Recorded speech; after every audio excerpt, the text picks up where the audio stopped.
Okay, so risk sections are often where you can find the most dynamic and revealing content about a business and its challenges, but how do you do it well, and who is doing it well? So this year we've seen many reporters stepping up in this area, and we've seen some really truly excellent risk sections. The strongest reporters explain with real clarity how risk can impact business strategy and future prospects, meaning that the reader doesn't have to work it out for themselves. Some of the leading reporters took a really dynamic approach to content, so ensuring any changes to the risk environment were really clearly explained and presenting content really imaginatively with case studies and infographics. Some of the most common pitfalls we saw included a lack of commentary about changes to the risk profile and unimaginative replication of similar presentation formats year on year.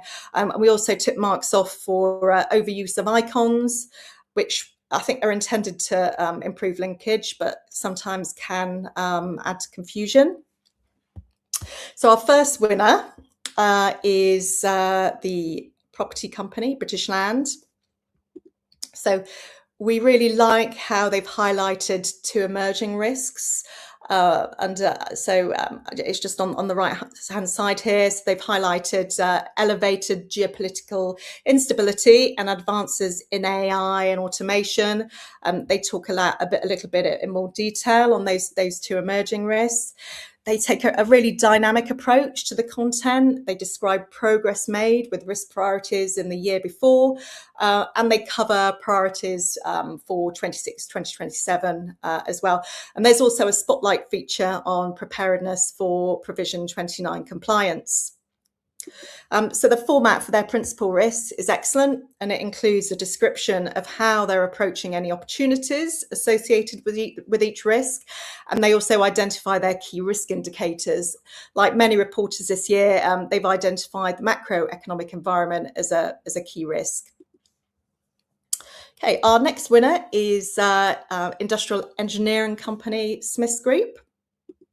So their approach to risk content it's really exceptional. The section kicks off with a handy summary table describing the key risks, the likelihood, risk velocity, and year-over-year trend.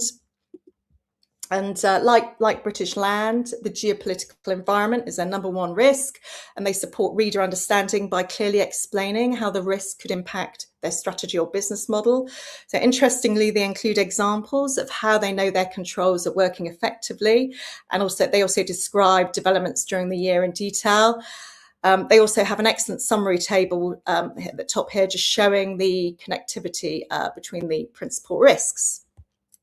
So Smiths go one step further in their going concern and viability statement, and they explain risk scenarios in detail and link them to the principal risks. So it's a winning risk report for the second year running. Okay, over to Clive.